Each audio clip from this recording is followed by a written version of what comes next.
Hi guys, हम गए थे from Delhi to Toronto to cover the Toronto International Film Festival जो चल रहा था from September 4 to 14 in downtown Toronto. 50th anniversary थी टोरंटो इंटरनेशनल फिल्म फेस्टिवल की। यूजुअली टिफ हर साल सितंबर में होता है फॉर 11 डेज। इस बारी 4 मेन फिल्म्स प्रीमियर हो रही थी एट टिफ।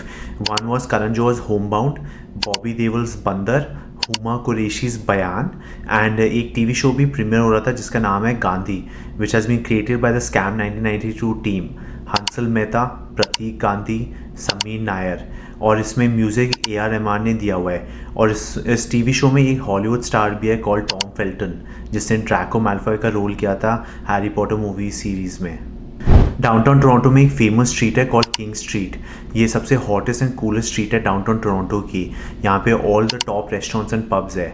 किंग स्ट्रीट पे ही टोरंटो इंटरनेशनल फिल्म फेस्टिवल होता है। फेस्टिवल में बेसिकली मूवीज़ दिखाई जाती है that are been selected bye tiff from all around the world. Movie start होने से पहले एक Q&A होता है, question and answer session with the stars. As well as जब मूवी ख़त्म हो जाती है तब भी एक और Q&A होता है जो सारी ऑडियंस देख सकती है और एज वेल एज क्वेश्चन पूछ सकती है अपने से फेवरेट सेलिब्रिटीज़ को। किंग स्ट्रीट पे बेसिकली 4 मेन थिएटर्स है, Roy Thomson Hall, Royal Alexander Theatre, Princess of Wales Theatre and TIFF Bell Lightbox. Bollywood movies TIFF के टाइम बेसिकली हर थिएटर में लगती है सिवाय Princess of Wales Theatre, because यहाँ पे सबसे बिगेस्ट हॉलीवुड फिल्म्स ही लगती है। करण जौहर के होमबाउंड का मूवी प्रीमियर था on 10 September Wednesday at 5:30 PM at Roy Thomson Hall. Usually 2 घंटे पहले before show time fans get in line for the red carpet and stars 1 घंटा पहले आते हैं before show time to walk the red carpet and take photos with the fans. Film festival में बहुत मज़ा आता है because both stars and fans interact with each other. जो लोग मूवी से सच्चा प्यार करते हैं ना, उनके लिए बेस्ट चीज़ है फिल्म फेस्टिवल्स। चलो अब आते हैं होमबाउंड के मूवी रिव्यू पे। Hi guys, my name is Akhil and welcome to our channel Every Friday Movie। Homebound basically 2 दोस्तों की कहानी है जो सरकारी नौकरी पाना चाहते हैं पुलिस में। उनके स्ट्रगल्स एंड फ्रेंडशिप की कहानी है कि उनको क्या क्या फेस करना पड़ता है based on the background and where they come from. Basically main theme of the film is based on caste discrimination, जो हम अभी भी देखते हैं अनफॉर्चुनेटली सोसाइटी में। मैं मेन रिव्यू देने से पहले एक चीज़ बोलना चाहता हूँ कि जो डायरेक्टर नीरज गेवान बोलना चाहते हैं इस फिल्म से, I agree with this message 100% कि कास्ट डिस्क्रिमिनेशन या डिस्क्रिमिनेशन ऑफ एनी काइंड नहीं होना चाहिए सोसाइटी में with any one from any background. किसी को भी डिस्क्रिमिनेट नहीं करना चाहिए based on the caste, colour and creed. सबको इक्वली ट्रीट करना चाहिए एंड किसी को छोटा नहीं महसूस कराना चाहिए based on the background. Empathy, kindness होनी चाहिए for everyone, specially with people from different backgrounds.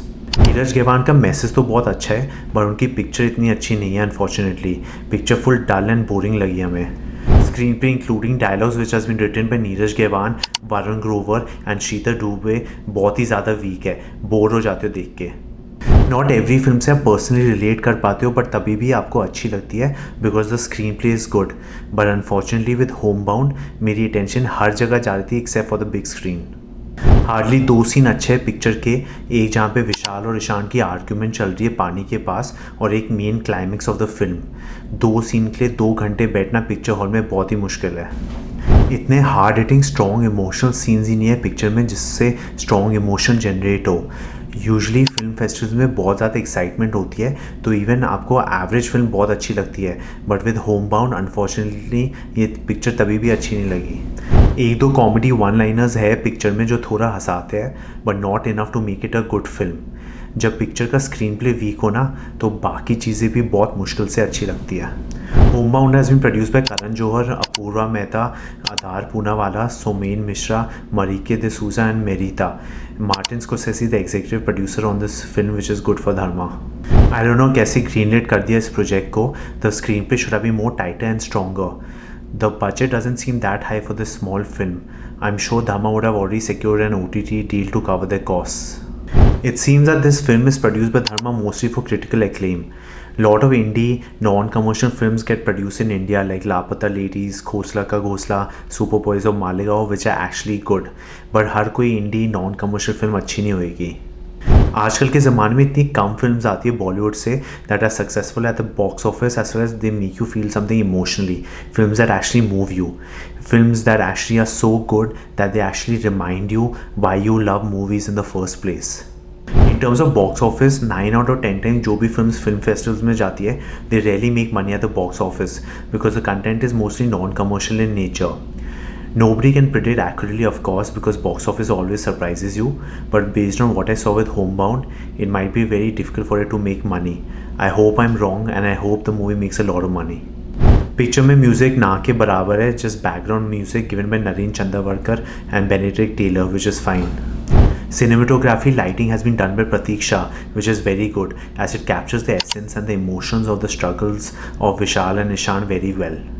In terms of acting, both Ishan and Vishal are absolutely brilliant. I really liked Ishan's performance in the film. Usually a lot of his mainstream roles are a little out there, a little flamboyant in nature, maybe because the way the characters have been written. But in Homebound, his humility and the way he portrayed the character of Shoaib, it was absolutely amazing. You can see the sincerity in his eyes and his body language. He portrays the hurt and the humbleness of the character extremely well. I've really liked Ishan's performances in the past, like in The Perfect Couple and Dharak. He definitely has the acting chops similar to his brother Shahid Kapoor. I think he's just waiting for that one role to elevate him to the next level. It'll definitely come soon. Vishal Jetwa absolutely killed it. He's a fabulous actor, there's no doubt about that. His past performances in Mardani 2 and Human have been absolutely brilliant. Vishal plays the role of Chandan in Homebound. His acting and performance on screen is absolutely effortless. Both Ishan and Vishal create magic on screen in terms of how they portray their friendship. That is the only saving grace in the film. Janhvi Kapoor, who plays the role of Sudha in the film, is definitely getting better with each film. I don't know why, but I have yet to connect with the performance, with whatever she has done till now. She's of course glamorous and good looking, which is great for commercial box office purposes, but in terms of acting skills, choosing the right script and screen presence, I'm still waiting for that one movie that makes everyone love her. I'm sure that'll happen one day, given that she's the brilliant Sridevi's daughter. That blood is definitely in her and will rise one day. No matter how good the other things are, if the screenplay is weak, everything else also falls apart. Neeraj Gewan's direction is fine, but the screenplay is so goddamn weak that you just get bored and disinterested in the film, unfortunately. We're going with 2.5 out of 5 stars. If you liked this video, do show us some love by hitting the like and subscribe button.